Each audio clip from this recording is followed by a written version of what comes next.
छुट्टी का मांग करना अपराध है तो मुझे स्वीकार है। बिहार में उनके नाम से छुट्टी घोषित हो पुण्यतिथि पे यह मांग करना अपराध है तो मुझे स्वीकार है। मोकामा के चुहड़मल बाबा के बगल में इनके नाम से मंदिर बने, अगर ये मांग करना अपराध है तो मुझे स्वीकार है। गरीब का बेटा, दलित का बेटा, ओबीसी का बेटा सदन से बाहर पूरे देश में आंदोलन कर रहा है। रॉन्ग नंबर में इन लोग फंस गए।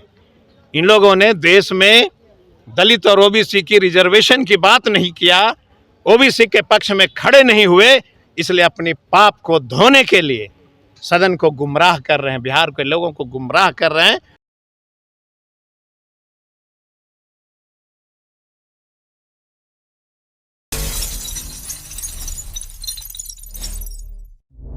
आवाज जनता की। नमस्कार, मैं तृप्ति सिंह और आप देख रहे हैं न्यूज़ पीआर। बिहार विधानसभा बजट सत्र चल रहा है। इसी बीच राजद के विधायक कुमार सर्वजीत ने सदन के अंदर रामविलास पासवान को बेचारा कह के बुलाया, जिसको लेकर के सदन के बाहर आज प्रदर्शन हुआ। और साथ साथ हम आपको बता दें, कल कारगिल चौक पे भी प्रदर्शन किया गया और साथ ही विपक्ष के नेता तेजस्वी यादव का पुतला भी जलाया गया।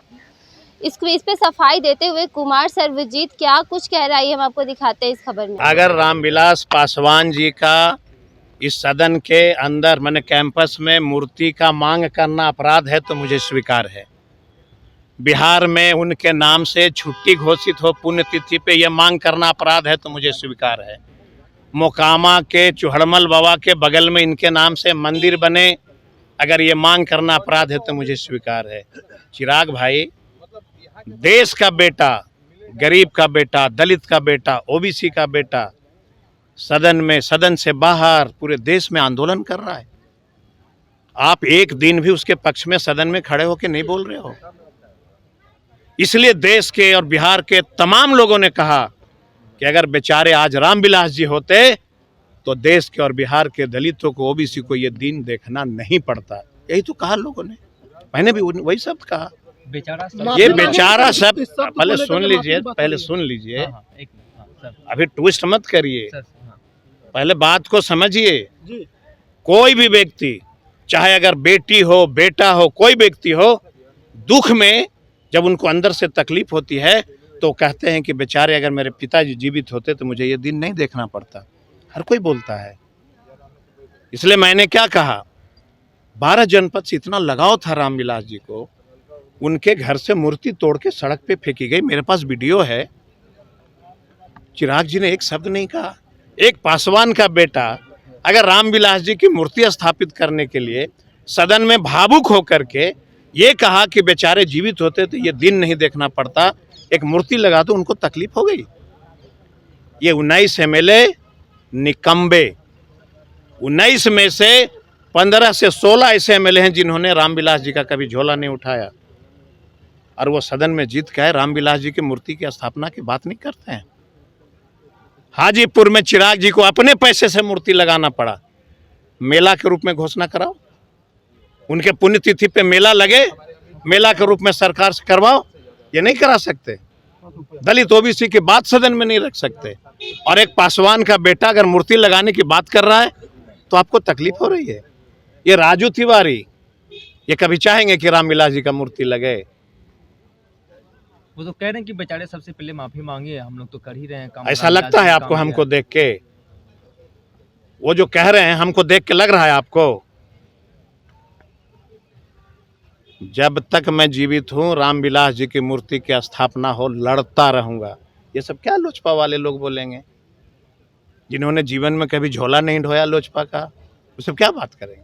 सर्वजीत जी वो ये कह रहे हैं कि उन्हीं की बदौलत आप यहाँ तक पहुँचे हैं। उनसे पूछना। मैं आपको चुनौती देता हूं कि जब हाजीपुर से रामविलास जी हार गए थे और मैंने कहा था गया में कि फिर से नई जीवन की शुरुआत होगी, और मैंने गांधी मैदान में अपने बलबूते पर रैली किया था, देश का ऐतिहासिक रैली हुआ था, और मैंने लालू जी से जाके कहा था कि सर ये देश के नेता हैं, इनकी घर खाली कराई जा रही है 12 जनपद, ये मरमाहित हैं, दुख में हैं। इस दुख की घड़ी में सर देश के दलित नेता के साथ हम लोगों को खड़ा हो जाना चाहिए। और लालू जी को मैं धन्यवाद देता हूं कि उन्होंने रामविलास जी को राज्यसभा भेज के उनके घर खाली होने से बचा लिया। उनकी मूर्ति किसने फेंका? लालू यादव ने फेंका।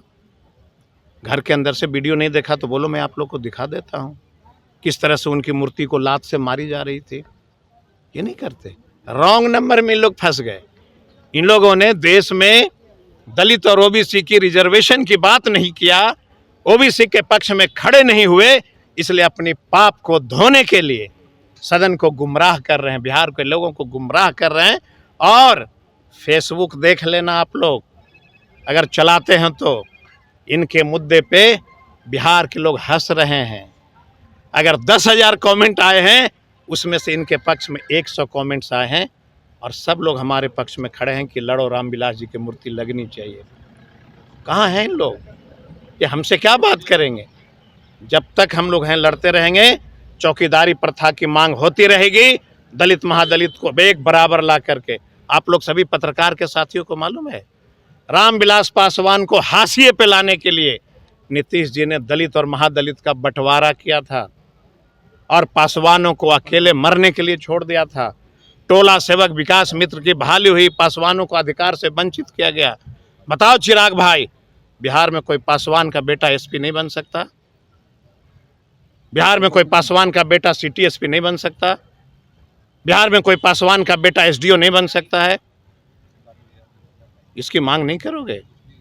और एक पासवान का बेटा मूर्ति स्थापना की बात कर रहा है तो आपको तकलीफ हो रही है। रामविलास जी सिर्फ उनके पिता नहीं थे, वो बिहार के तमाम गरीब गुरबा के पिता थे। माफी नहीं मांगनी और वो फिर तो आप क- माफी वो की तो मांग कह कर रहे रहे हैं हैं। कि वो कर रहे हैं कि माफी मांगनी चाहिए उनको। अगर रामविलास जी का मूर्ति लगाने की मांग करना अपराध है तो हम माफी की बात क्यों कर? हम सर कटाने के लिए तैयार हैं।